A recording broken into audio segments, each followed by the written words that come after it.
everybody, Bob Cicherillo back with David Baye. We're back with a special installment of TLR. Of course, the political after the race. We got a new president. Yeah, we do have a new president, and there's a whole lot of people who are very happy about it, a whole lot of people who aren't happy about it, and a whole lot of people that are going to get their head back on straight, put their pants on like they do every morning, and get back to work and try to live the best life they can and not worry too much about it. You know, and here's what's funny on that, David. I mean, honestly, how much does this affect your average Joe out there? Like, for 99% of the people, unless you're one of the few that it's going to affect, unless you're in some huge tax bracket or anything of that nature. I mean, whoever's sitting in president, I mean, was your life any different the last 4 years other than health care? Because Barack Obama was there. I was, as many people know, the administrator at my brother's dental office, so I did handle taxes and payroll and stuff like that, and there was an increase in some payroll taxes and stuff like that. Nothing substantial. The healthcare thing was a complete mess, it was good for people who had pre-existing conditions, people in low-income brackets where they were able to get government subsidies for healthcare. But for the majority of Americans, and I'm not a politician, I'm not an expert, and so, but from my understanding, most people didn't really benefit at all from the healthcare law. And I'm not going to say there's not people who didn't, and I have friends who have pre-existing conditions. I have sleep apnea, so for me, if I were to go out and try to buy my own health insurance, aside from the marketplace or aside from a group plan with an employer, I would have a very difficult time prior to the ACA Act if I were to go out on my own because of sleep apnea. It's almost a red flag and so would many bodybuilders, because it's almost an instant red flag for many plans. So it had its ups, but to really hammer home your point, no, I mean, like you said, if you're in a huge tax bracket, you're going to get breaks. If you really benefit from the Affordable Health Care Act, fine. But, at the end of the day, we just got to, do the best we can. And I think, people's fears and stuff are just grossly unwarranted. We have, a three-part, government with the legislative, the judicial, and the executive. And I'm not sure people get that. They just, Trump's in, and now he's going to make it's not like this guy walks in and all of a sudden he says this goes. We have a House, we have a Senate. We have right. laws in place, and we have an organization in place where one person can't just walk in and turn the whole country upside down. Not that he would. And even funnier was some of the rhetoric that you heard pre-election. Would you trust this guy with his finger on the button? It's like, there is no button. Okay, and what do you think? It's like the bat phone, like in the old Batman series, where you got the little glass case that you open up, and there's the red phone there, or there's an actual button there that you hit, and a nuclear bomb goes off. I mean, yeah, there are checks and balances. Speaking of which, and there's a whole bunch of stuff to cover here today with our special election edition here, David. This notion of rioting out there and protest. What is anybody protesting exactly? Like I'm a little lost on this one. What is the protest against? The protesting is losing, and I think there's been memes floating around the internet the last 2 days. This is what happens when you have an entire generation of people raised on participation awards. They can't look, and I don't like losing at anything. I mean, any checkers, Monopoly, the game of Madden with my buddies. Some of the most heated, ugly arguments, me and my buddies playing Madden, because we're all the same mindset. We don't like losing. And I think a lot of people are like that. I think a lot of people are just pissed that they lost. Like, you're so sure that your person's going to win and the other person sucks. And when you lose, it's like you have to swallow your pride. But the protesting thing, it's like, I'm all for people going out and protesting. What's done is done. And for everybody saying he's not my president, yes, he is. Yeah, he kind of is, actually. He is. As long as you're an American citizen, you don't even have to be a citizen. As long as you live in this country, he is your president. So you can put all your posts on Facebook that you want. It's not my president. Well, you know what? There's a lot of elected officials, and a lot of people that are in positions that represent people where it's like, I don't like them, but that's the way it is. The thing that bothers me the most about the protests is that you have an entire demographic of people who are just the entire campaign. We're throwing out messages of love and unity and understanding and acceptance. And so many of these protests are turning violent. And the ones that aren't turning violent, the rhetoric and the language being used is 1,000 times worse than anything that Donald Trump said along his entire campaign. The insults, the terminology, the just vile things that are being spewed from people who are unhappy about the results are so much worse than anything that Donald Trump said. And the hypocrisy among some of these people is mind-blowing. To me, at the end of the day, this was going to be a lose-lose for America. I was just on the phone with my dad. I said, you know what, Dad, I'm 37 years old. My first election I could vote for was in 2000, and I have yet to walk into a voting booth where I'm, this is who I, this is who I want. I'm really confident, and I think it was the same way for a lot of people. Like, look, conversation. Like, most of my friends that I associate closely with tend to vote Republican. Okay, now mind you, most of my friends are also very socially liberal. They think drugs should be legal. Right. They should, most of my friends don't care if a dude wants to marry another dude. Like, that's just how we are. Those are the people that I surround myself with. But we tend to vote Republican because of fiscal policies and stuff like that. There's not a minute of this campaign where we weren't on the phone shaking our heads at the stupid shit Trump said. Yeah. You know what I'm saying? Like, I remember when the whole grab her by the pussy thing came up. I was just, I can't believe he said that.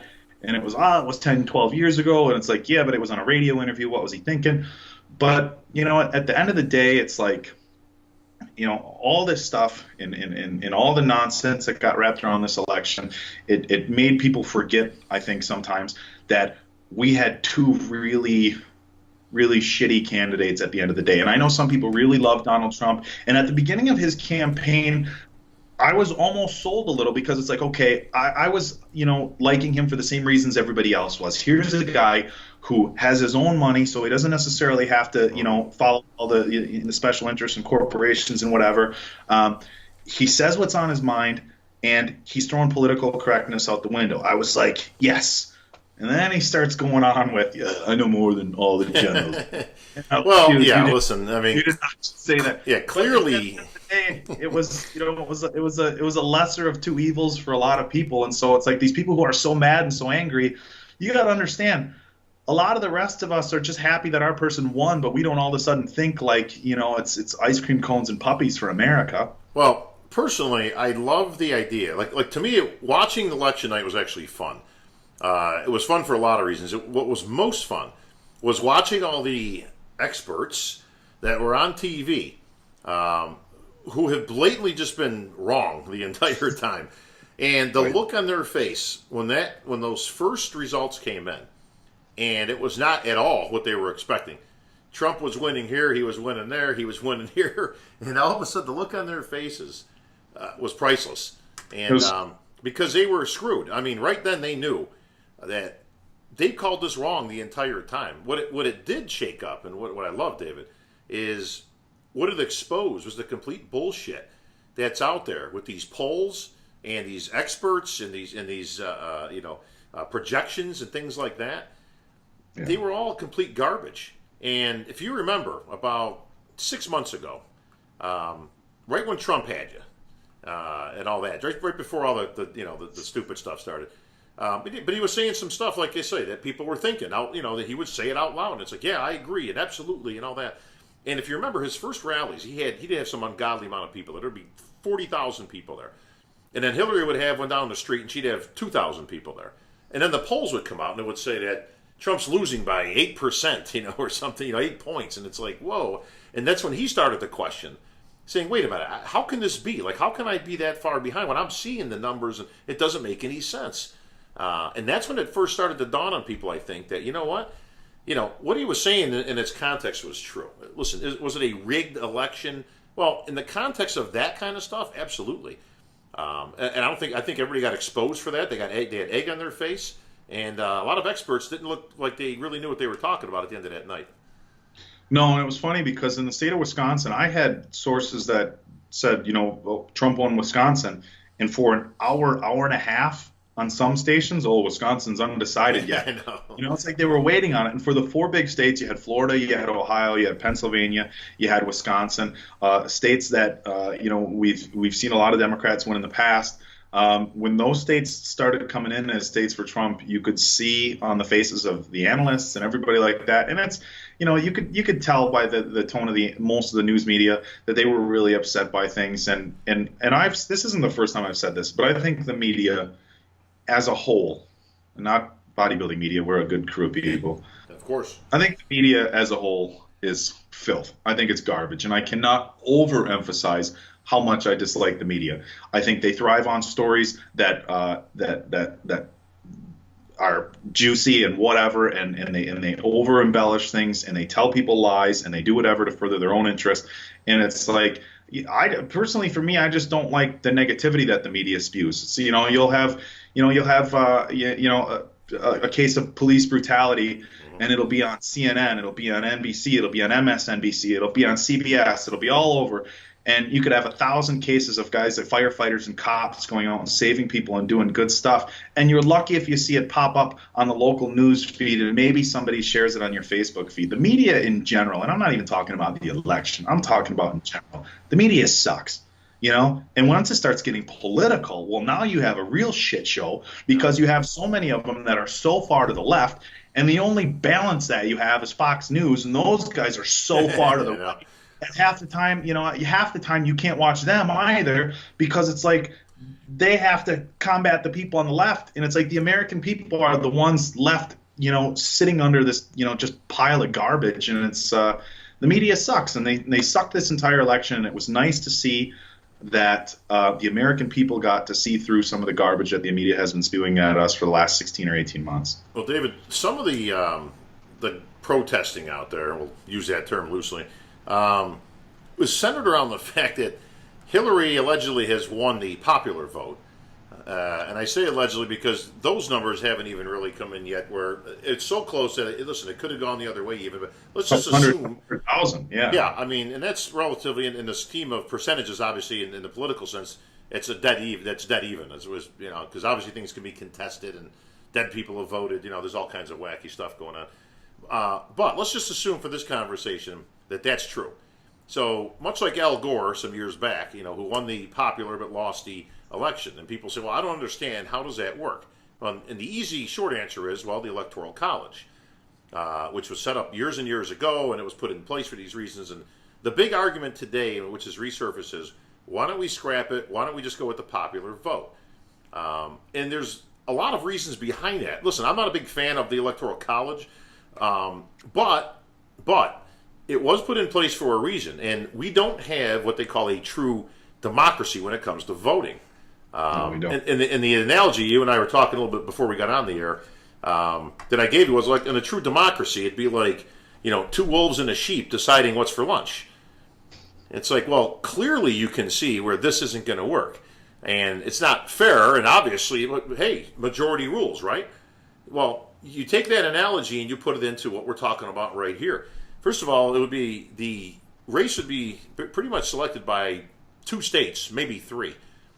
California, New York, and we'll throw in Florida there for good measure. That's about it. That's pretty much it. Yeah, those numbers would render every other state in the union irrelevant. So when you say by the people, it's like, well, the majority of those states perhaps, but not certainly the majority. It would not represent the majority of the people that are out there as a whole in the United States of America. That's why the popular vote wouldn't work like that. It's just an interesting debate, and when I don't have a good answer for a debate, I try not to argue either side. I try to recognize the point and counterpoint from each side. And in a true democracy, yes, whoever gets the most votes, you win. Which, by the way, Hillary wouldn't even be on the ticket if that were the case. It would have been Bernie Sanders. So right. You want to blame anybody for the popular thing in the Electoral College, and you want to point fingers, let's start with Hillary. But there's definitely a strong argument that made if they preach over and over, you make your voice heard, you have to go out and you have to vote. And so it's, I think you can make a fair argument, one person, one vote. But if you see the map of, and I've seen it multiple times posted over the last couple of days, about 50% of the United States' population lives in, I think, less than about 50 counties. And Southern California, Southern Florida, and New York, as you had pointed out, in a couple of the more metropolitan areas in Texas, are where the large majority of these populations are. And So yeah, you have a lot of states that go without a voice. I mean, Southern California has a higher population than you look at the entire, North and South Dakota, Idaho, Wyoming, Right. Montana, all those states over there. Um, Southern California's votes, you could have LA and San Diego, their votes outweighed the sum of Yep. 5 states. Now, on the flip side of that argument, somebody could say, well, just because if there's 50 people living in Wyoming, they shouldn't have as much of a say as 5 million people living in California just because they're in a state.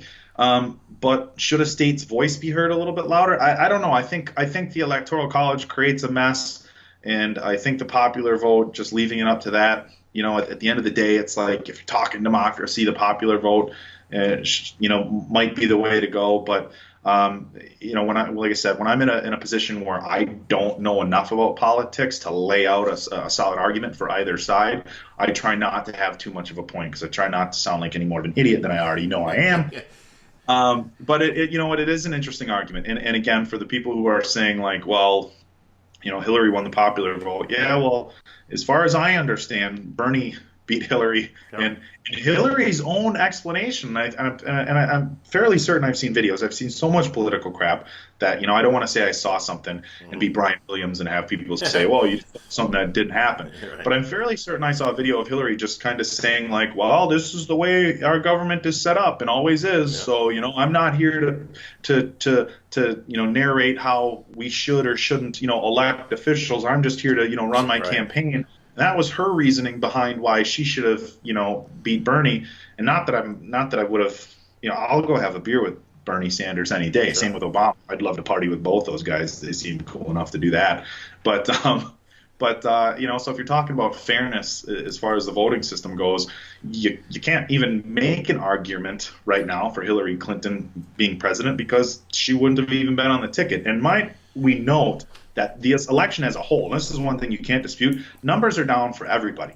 Okay, so all the people that are complaining that Hillary got killed or not by a landslide by the electoral votes, but she got this and that. Like, I don't know how it works as far as how many more popular votes affect the electoral college votes, but what I do know is that there were millions less people that voted for Hillary than voted for Barack Obama in the last couple elections. And so I question as to whether, okay, if it's a narrow margin of a couple 100,000, was that not enough to shift who won the electoral college votes?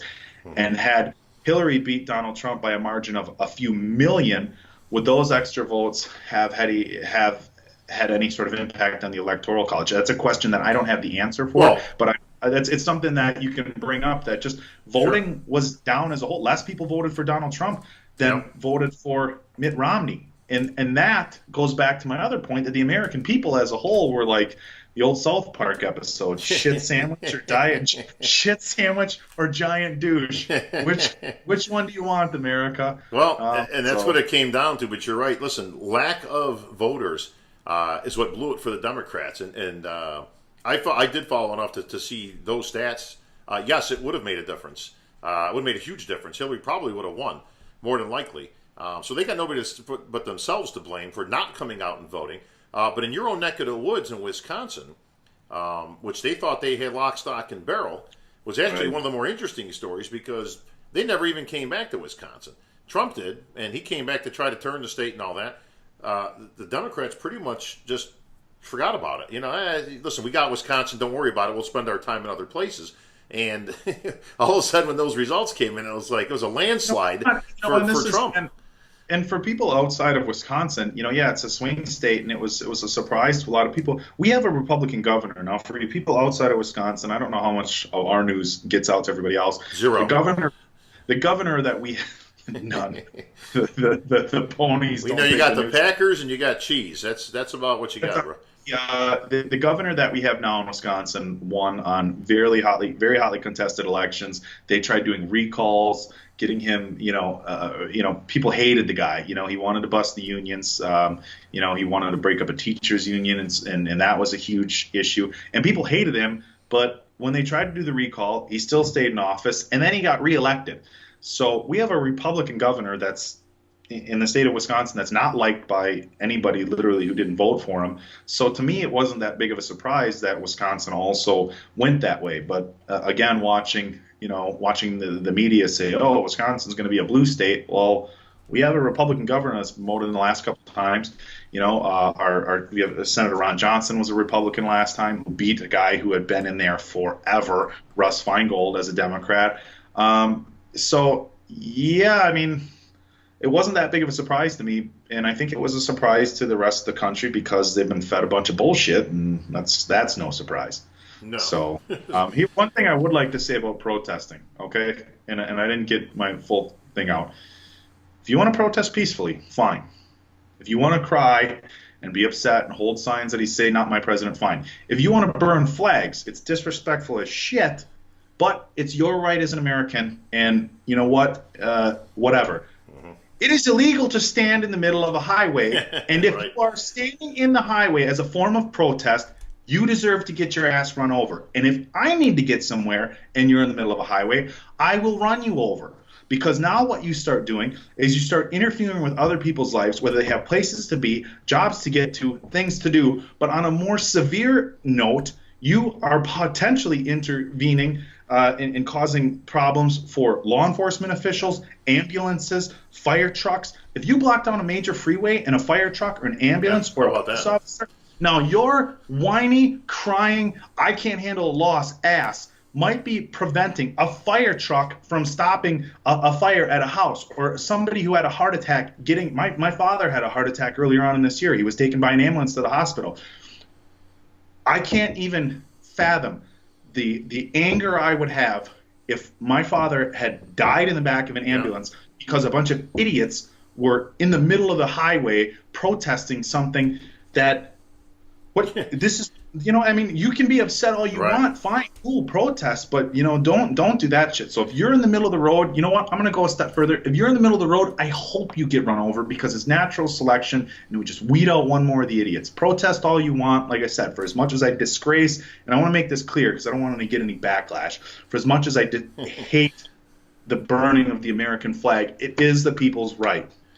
Setting a piece of cloth on fire is their right. Is it disgusting? Yes. Is it, you know what, if you don't like it, I don't care how cliche this is, fucking go somewhere else. Well, but interestingly, don't stand in the middle of the highway. Don't stand in the middle of the highway. Yeah, I'm with you on that one, bro. I think those people should be killed. I mean, honestly, just run them over, get a big plow. I mean, seriously, I don't really care. Honestly, in all seriousness, what they should do is that should be a seriously more serious levy charge. Don't make it some crappy ass little thing. They're going to make you disperse this and that. Look, like you said, that could have traumatic and very big problems. You know what I mean? Stemming from that you were in the way. Something as simple as somebody getting rear-ended. What if your dumbass is sitting in the middle of the highway and somebody stops for you and the person behind doesn't have time to stop in time and they rear-end them and they got kids in the back seat of the car who just got mangled because your dumbass wanted to stand in the middle of a highway. You deserved, if you're going to stand in a highway, you deserve to be run over because you were an idiot. And what's the means to the end here? I mean, by doing that, you're going to do what? Well, I tell you what, change the election process? Are we going to what is the problem? What I'm reading now is that the Electoral College by December 19th or something, or by the inauguration, has the legal right to still say they want Hillary or something. People are trying to say that. Nothing's going to happen. It's like, look, when I don't know how people's memories are so quickly erased, but there was a whole lot of people who didn't want Obama in 2008 and 2012.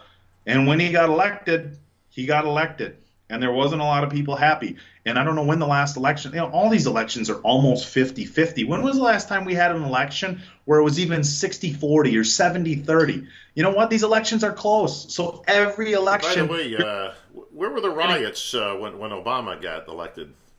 The first or second time? Because I didn't see any. People were very upset. A lot of people were spewing off a bunch of garbage. I didn't see any riots.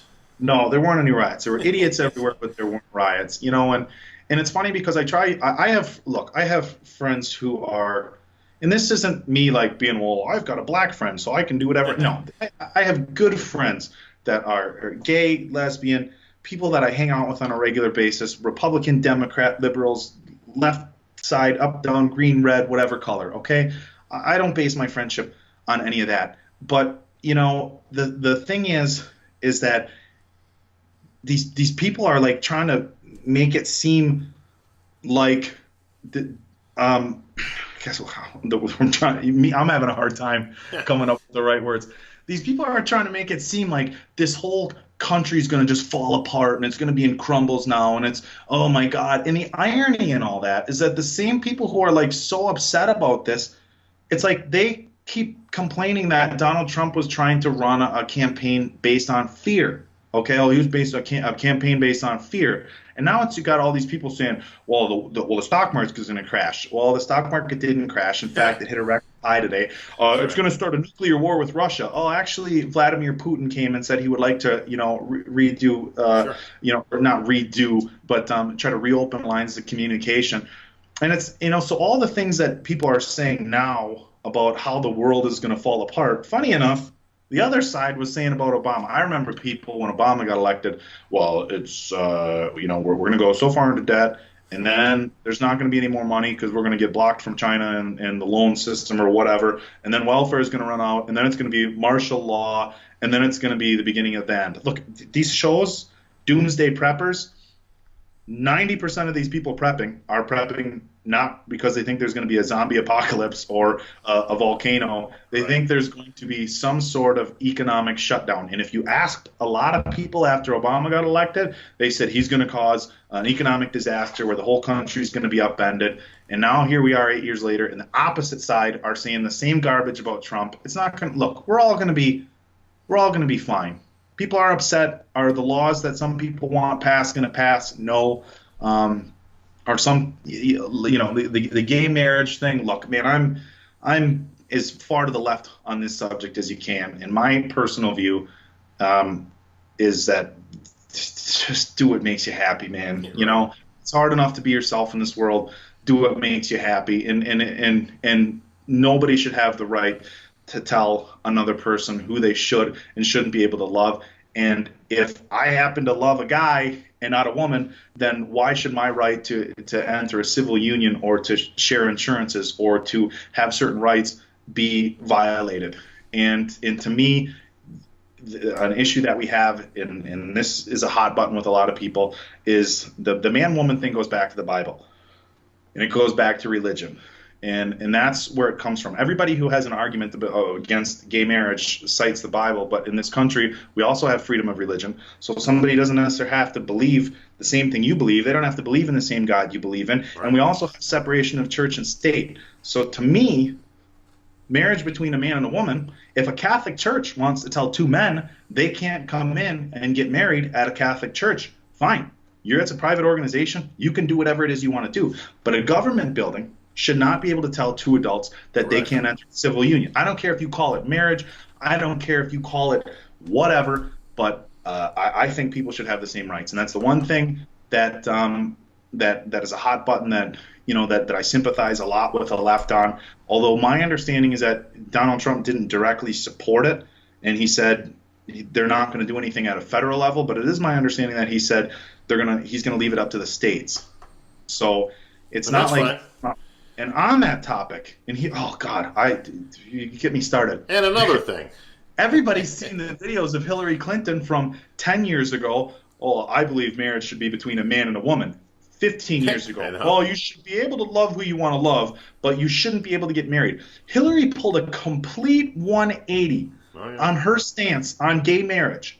Okay? A complete 180. And if anybody thinks that was motivated by anything other than her own political agenda, get your head out of the sand, get it out of your ass, wherever you got it buried, because that's not the case. They have video. This isn't a quote that somebody made up. They have her video saying she doesn't support gay marriage, and they have her on video saying over and over again, over a time span. Now, as it became more accepted by the country, more accepted by the population of America, she changed her mind because she needed those votes, and she needed. Imagine, let's look at the landscape of this election and the issues people are voting on, okay? The issues people are voting on. Let's take everything and make it the same. but have Hillary say, I don't support gay marriage. Her entire campaign, the exact same thing, Right. but say, I don't support gay marriage. And Donald Trump runs his campaign the exact same way, but is a cavalier for gay marriage. What does that do to the votes on the left-hand side? Because the people on the right, look, nobody was going to vote Republican would have not voted for Donald Trump because he supported gay marriage. Because a lot of people, and I would say the majority of Republicans, aren't nearly as redneck or closed-minded as people think. They just are voting based on which person's fiscal policies they think are going to have a bigger impact on their personal life, okay? But that's the thing, is that people are – Hillary Clinton completely flip-flopped her stance on gay marriage to gain votes. And when you go on campaign – or what's one or the other. Or previously she had lied and said she didn't agree with it because she wanted a different thing of votes. And it's – so to me – either way, David, see, here's the thing with that. Either way – okay, it was whether it was you're lying then or you're lying now, you're lying either way.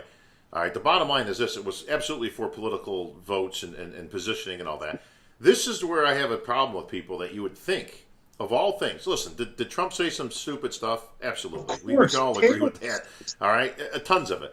However, the core values of what he's talking about. Forget about the garbage and the stupid stuff with the chicks and all that. It's all junk.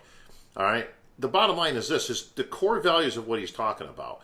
And the idea that he's not a politician, I would think would be so attractive to people in this day and age. To get rid of the politics. Listen, nobody out there disputes that the Clintons, and I use that in plural form, from Bill to Hillary, were so deep in all the politics. I mean, as everybody says, there's too much politics in politics. Right. So now you have an opportunity. You got a guy who doesn't need the money, can't be bought with special interest, financed his own campaign. Clearly, he wants what's best, at least in his mind, for America and the people and all that kind of stuff.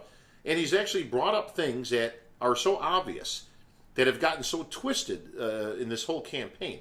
That whole thing with the wall in Mexico was one of the biggest abominations of getting twisted I've ever seen. When he starts by saying, look at.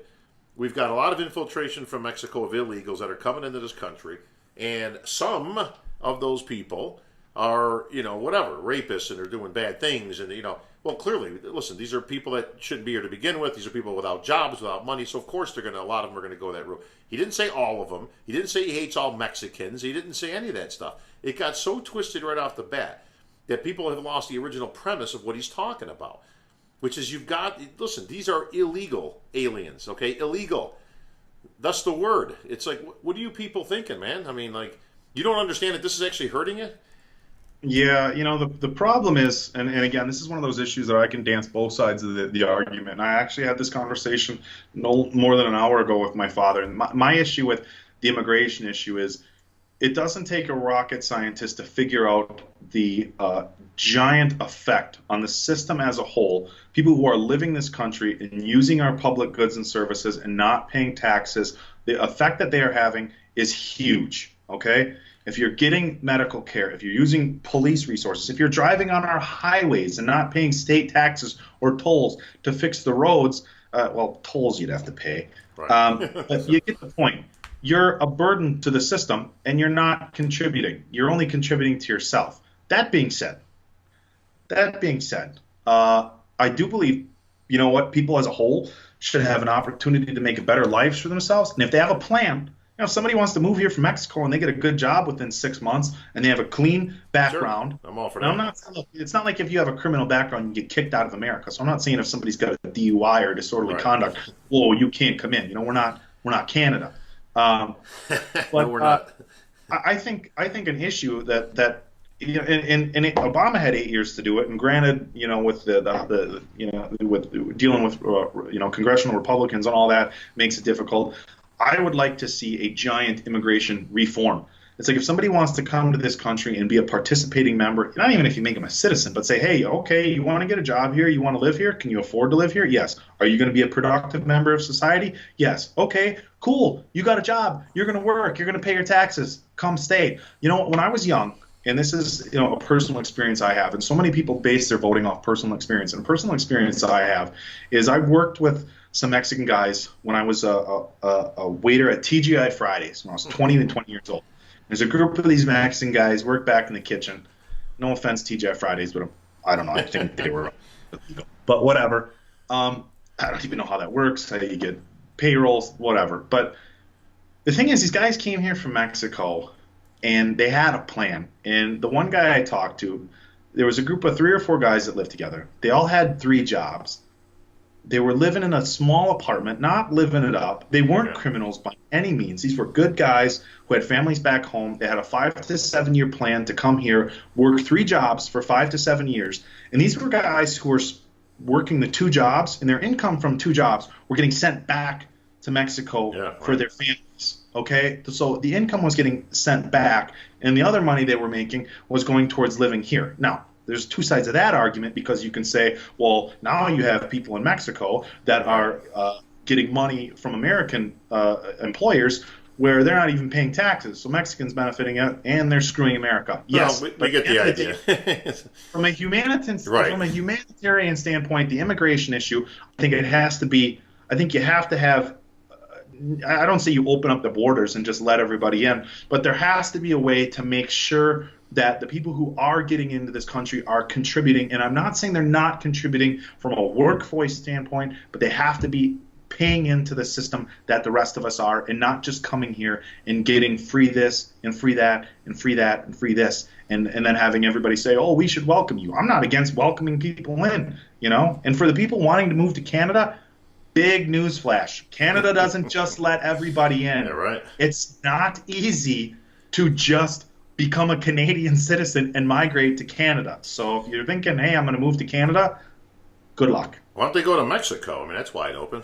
I mean, speaking of which, can't ask that question. So obviously there was a whole bunch of celebrities, especially that were saying they were gonna, if Trump's elected, I'm gonna move. I'm out of the USA. I mean, has one of them picked up a U-Haul yet, or a plane ticket? Or none of them are moving. You know why none of them are moving? Let me tell you why none of these celebrities are moving. Because the reality of their situation is that they're likely going to have more money in their pocket with the Donald Trump presidency, because as the wealthy of the wealthy, they will probably keep more of their money. Those celebrities aren't moving. They're little kids throwing a temper tantrum. If I don't get cake for breakfast, I'm going to run away. And then guess what? You don't get cake for breakfast, and you walk out the street, you make it to the end of the driveway, and you turn around and come home because you realize you were full of shit in the first place. That's what those celebrities are doing. Nobody's getting up and leaving. And you know what? And it's like, this is the other thing that bothers me is the left side getting behind people like the Clintons and these celebrities. Do you realize that Hillary and Bill Clinton got more money in their bank accounts than probably the entire sum of the people that voted for them? Oh, it's like, you know, well, of course it's an exaggeration. Don't anybody quote me on that. But you get what I'm saying.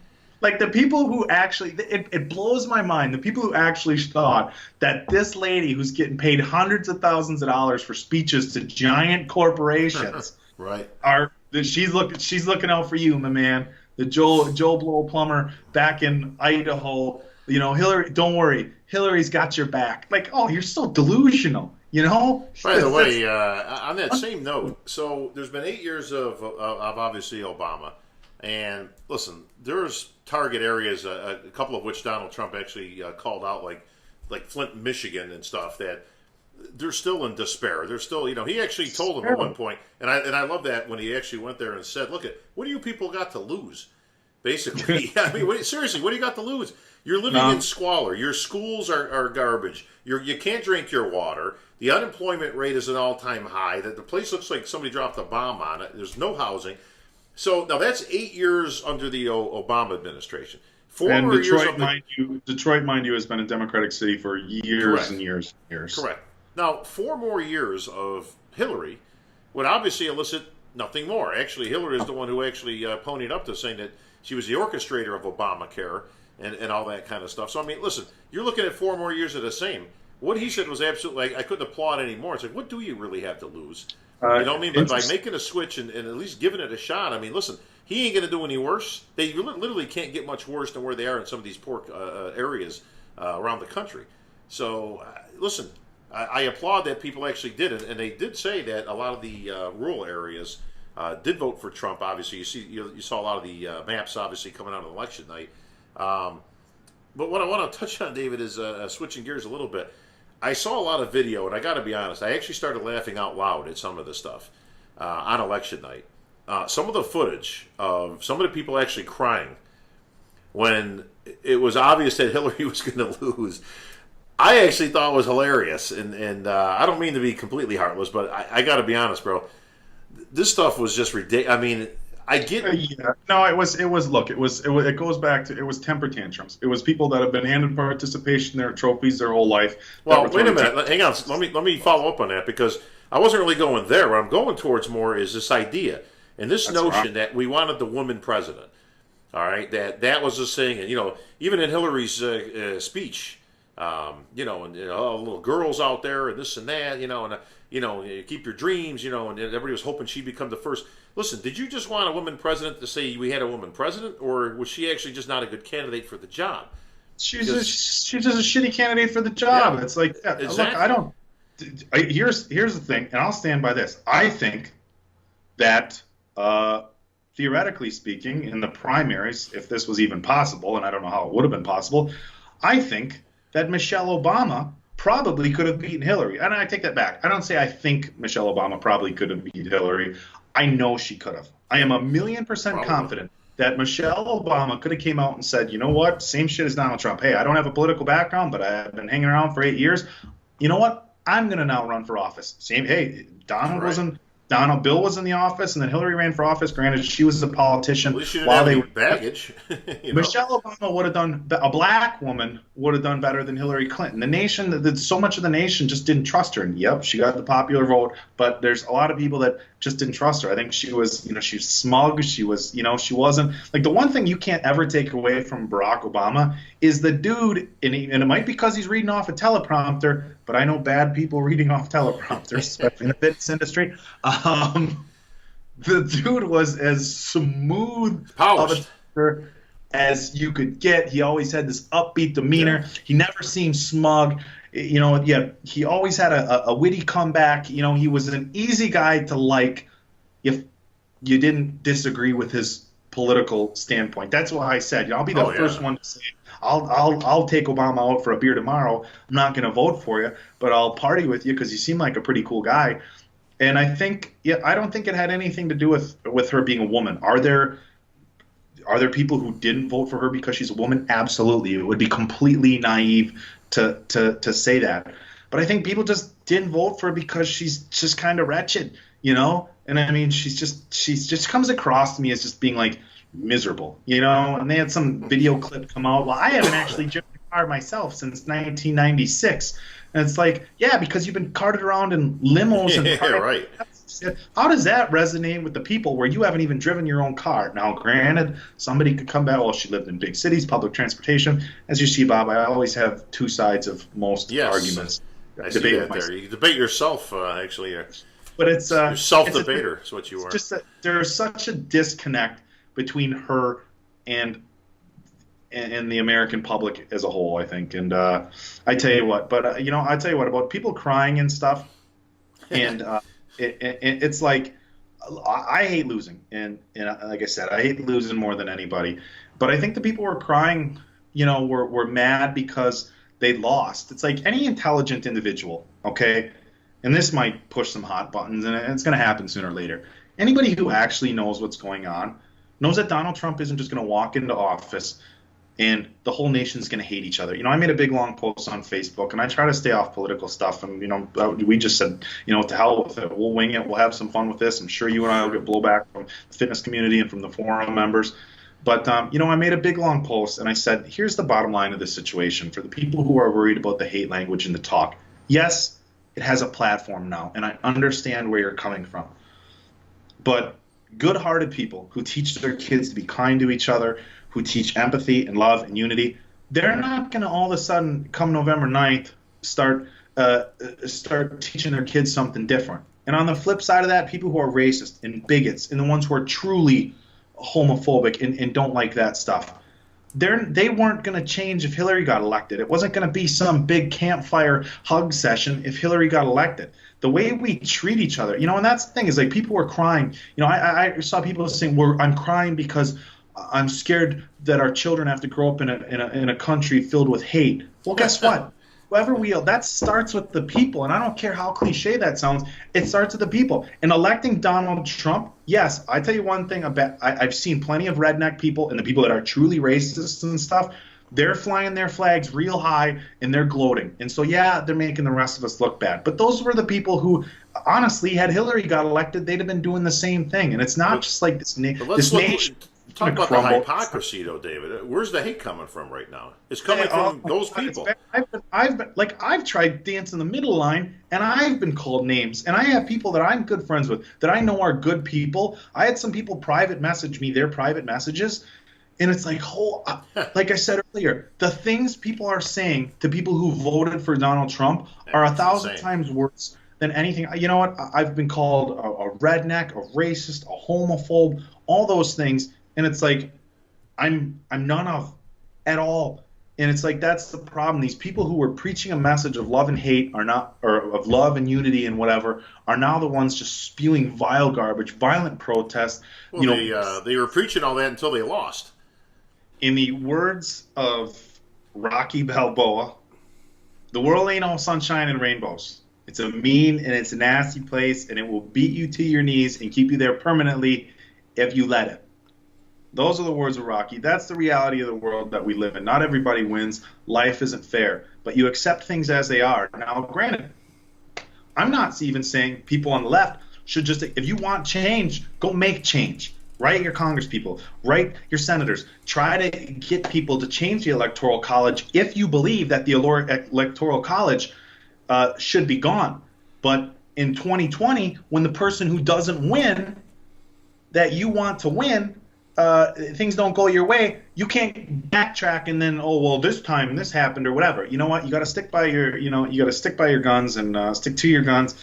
And I think that people are just being sore losers. And, I know we got to wrap this up pretty soon. We got a couple of actual bodybuilding things to talk about this. Yeah, we'll throw it in at the end, But on that final note with that, David, Stephen Smith went off on this big time this week. But so Colin Kaepernick did not vote. And he can sit here and, well, I didn't think my vote was going to count. And then, the popular vote didn't count. So why do it? But yeah, it seems pretty hypocritical when he's trying to make a message of, we need to have change, and I'm going to be, this cavalier for getting. And he did start a big movement. There was a whole lot of teams that followed suit, all the way from professional to college to high school and down. So for him not to go out and vote and have his voice heard in that manner, I'm a little bit hypocritical. I'm going to wrap up what I have to say about this election and saying this. Look. The next 4 years, the next 8 years, the next billion years, we all have to live together. And regardless of what your beliefs are, when you wake up each morning, you have the option of either being a dick to people or being nice to people and treating people with respect. And what benefit does it bring to your life whatsoever by being mean and being hateful and being rude to other people based on anything? On anything. If somebody's going to vote different from me, does it make my day any better to be rude or mean to that person? If somebody's got different color skin, if somebody wants to go on a dude wants to go on a date with another dude, what possibly can I bring to my life? How would my life ever benefit from being mean or hateful or hurtful to other people? And this just isn't election stuff, but obviously this is the discussion right now. And it's like, so to the people who voted for Trump, you know what? Congratulations, he won. You know what? The change you were looking for, you got. But, don't be running around like a bunch of idiots and insulting people. And the only way that's going to stop is if the people on the other side, start practicing what they preach too. And it's like I said, you wake up in the beginning of the day, you can be nice to people. It's going to help some people sleep better at night. Some people don't give a shit because they're just lousy people. But this election doesn't define America, regardless of what people think. It doesn't define our country. It doesn't. It doesn't define the people of this country. It doesn't define whether we're a country full of hate and racism and bigotry or anything. Because there's a lot of people that voted on a lot of issues other than just, that stuff. And so I guess this is, a little bit hippie and a little bit tree huggy, but you know what, just, like I said on Facebook, copy Bill and Ted. Just be excellent to each other. Go on, live your life.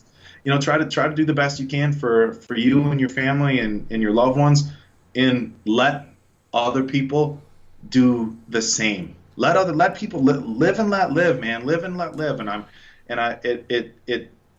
not an overly sensitive person, and I'm not a bleeding heart, or I'm not anything like that.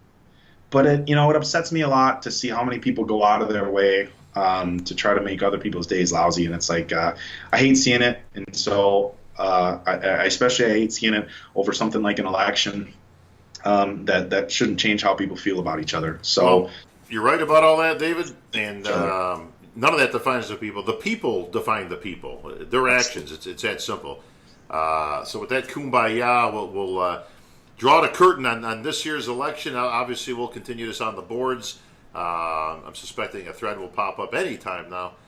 Yeah, guys. Look, guys, when we and I'm gonna have to monitor this. Okay, so for the guys, this TLR is gonna go up on our social media. It's gonna go up on our website. It's gonna go up everywhere. And the social media on Facebook gets too hard to monitor because we get thousands and thousands of comments. But to you guys that are on the boards and stuff, we all know each other, and we're a little bit of like this weird dysfunctional family. Right. So for as civil as we can keep it on MD, try to keep your discussion civil when this thing hits the boards. Yeah, that would be nice. So closing that book, we have got a little bit of bodybuilding news. Yeah, slow week this week, but that's okay. The season's slowly coming to an end. We got the Nationals coming up next week, obviously, and what we'll do is we'll come out with next week's TLR a couple days earlier, so we can do a Nationals preview before we get there. Try to get some of the top names discussed and what's at stake. A lot of pro cards going on at this Nationals, as we know. We could talk a little bit about that. Big shout out. The captain himself, John Lindsay, his birthday today. So happy birthday to the captain. Happy birthday to John. And I'm going to segue right into that. He's got a big show out in Culver City this weekend. And one of the names making a splash is a new guy on the scene, David. That's, I'm excited. Making his long-awaited debut. Tell us about it. Calum Von Moger. You guys might remember Calum. He's been on the couple of MD a couple times. First graced the cover in March of 2014. He's this Australian kid. People were talking he's the next Arnold. 6'2". Looks like a model. As cool of a dude as you could ever imagine. I had a chance to hang out with him in Australia, go to his hometown, train with him at a couple of gyms and stuff. You guys can still see our training videos if you look up Calum Von Moger MD on YouTube, or do a search for it on MD. But Calum is he's in his mid-20s. Like I said, he's a very, very complete bodybuilder.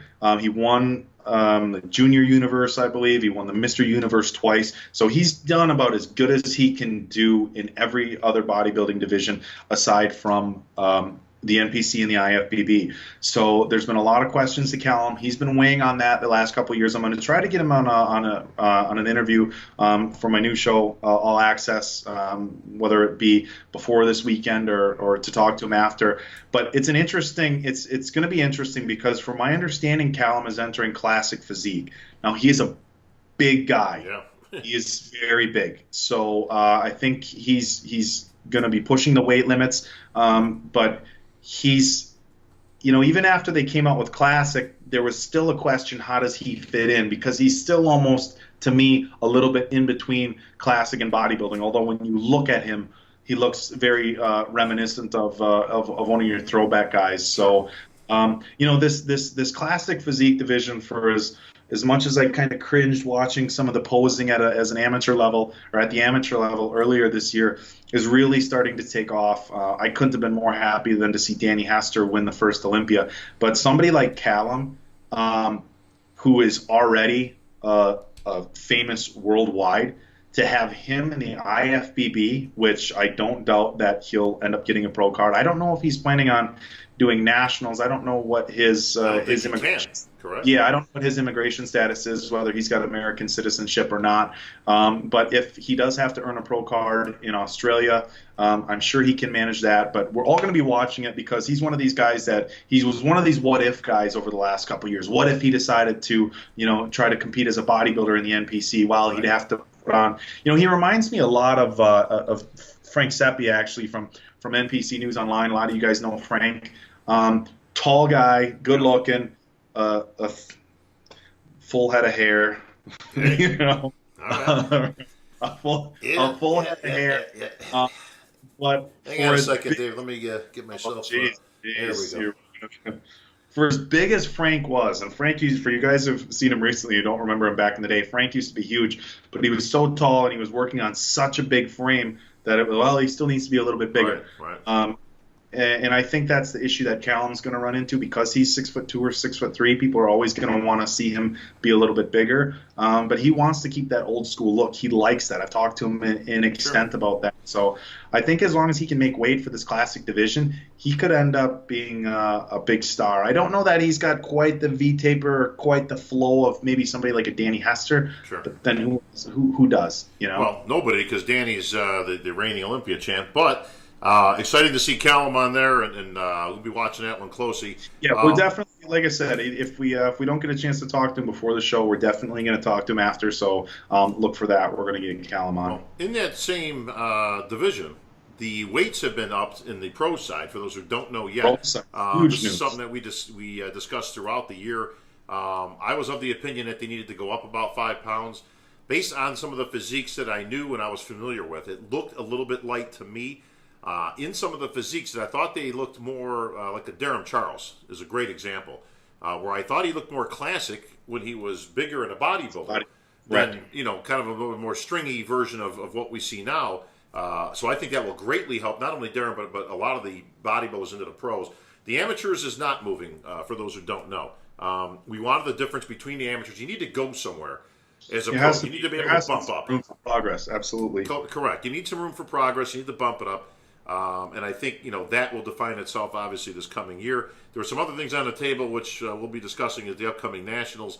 I'm not a big fan of the shorts, as you all know. I'd like to see us actually make a transition, or at least an option, for the thicker cut trunks, the Arnold style. I would definitely like to see a thicker cut trunk, and I think everybody would. And I don't think, when they had announced that they were going to do the 11-inch shorts, I didn't really. I thought it was a good idea, and I thought, okay, this will work. I get it. You can still see the thighs, but what you end up losing is the quad sweep, especially that up quad sweep where it dives into the hips. So a lot of guys aren't getting a chance to show off their legs. Guys like Danny Hester, real early in the year, Danny got away with wearing some of the more 70s style trunks, which looked a lot better, by the way. If you look at those pictures, that to me is proof positive. You look at those and you go, man, it's not even close. Let's go to that thicker cut. Again, that's my suggestion. I'm one voice of many in the pro league, so we're going to see where that kind of goes this year. Also, I'm not opposed to colors. I mean, even though pictures are in black and white from the old days, there actually were colors back then. I don't know why we'd have to just stick with black, but listen, a little bit more of a freedom of expression, I guess. Open it up to the rainbow, man. Let these guys wear some colors. Bring a little life into this thing. But listen, these are small little things. The division itself is a great success. Like I say, Calum Von Moger this weekend will be making his appearance in Culver City for all those shows. And as everybody knows, John Lindsay has been running in California for many, many years now. But my good friend Tamer El-Gindi has been is actively running the state for John. He's been put in the position to carry it into the future. He's done a great job out there with his brother and the rest of the crew, Shirley, out there. He's got a whole team in place. All that information can be found at musclecontest.com on this show coming up this week, as well as all the rest of the shows throughout the year. The new weights that have been established and all the rules and all that kind of stuff, you mentioned earlier, npcnewsonline.com. Our good friend Frank Seppi running things over there does a great job of keeping everything updated. But for all the new rules or old rules or any changes, that's where you can go and find them. The schedule came out. We'll get into that on the next show, David. The 2017 schedule is out. You can find that at npcnewsonline.com as well as ifbbpro.com, which has the brand new schedule that's come out. A lot of shows on the schedule. And again, we'll cover that a lot next week on the show. One question to wrap things up, Bob, while we're on the topic of the extra 5 pounds. And this was the first thing that came to my mind. When they added those extra 5 pounds, does this now entice other bodybuilders that were competing in the open to possibly come down to classic physique? The guys like Brandon Curry, who openly, I will admit, I said he would never make 212, but I don't know what he had. He can make 212. Yeah, I don't know. Where's the? I'd have to look at the sheet, but I don't know what the height weight cutoff is for. And that's actually an interesting thing to look at too. Like because I think if you were 5'10", you could be 205 pounds. So I think now you can be 5'10" and maybe 210. I think it is. Yeah. I know my math sounds Something really. like that. But if you're talking some guys who are the taller guys thinking, and 5'10" is really tall to be competing in the 212 division. Yeah. But there's gonna be a thinner line between some of the taller 212 competitors and the classic physique competitors, and I'm wondering if we're going to see a handful more guys switch from either 212 to classic or from the open to classic with this extra 5 pounds. Well, which I don't think is a bad thing. Any names that you see that could jump? I think there's a whole bunch of names that could jump, and I think we will see with that 5 pound. It doesn't seem like a lot, but it's a lot when you're talking pure muscle and sucking it down to get to that weight. And more importantly, like I say, what kind of physiques are we seeing? To me, and this is why, again, I was very much outspoken when it came to bumping these up. Again, we all get that the first year was put in place to get it going and all that. That's fine. Making adjustments along the way. I'm not seeing the kind of physiques that I was hoping to see for the most part. And again, few exceptions to that rule, but I think we're going to see much better physiques with that 5 pound increase, David. Like I say, we'll put on the next show, which we'll do, let's say, early this next week before the Nationals, before we get out of town. We'll put up that graphic on the show here that you can actually see it, heights and weights. That'll give us a little bit better perspective and whether a Brandon Curry or somebody like that could make that jump. So lots to discuss next week, David. Nationals coming up. I'm actually off to Denver, Colorado tomorrow. Jeff Taylor's show this weekend. The Mile High out there. A great show. So for anybody in the Denver area, come on out. Mr. Olympia Phil Heath, that's his hometown. So he'll be there in attendance along with a lot of IFBB superstars. But that's going to wrap things up for this political installment, David, of The Last Rep. So appreciate the comments and the back and forth. Obviously, we'll continue it online this week. But that's going to wrap things up for this week. For David Baye, I'm Bob Cicherillo. We're out.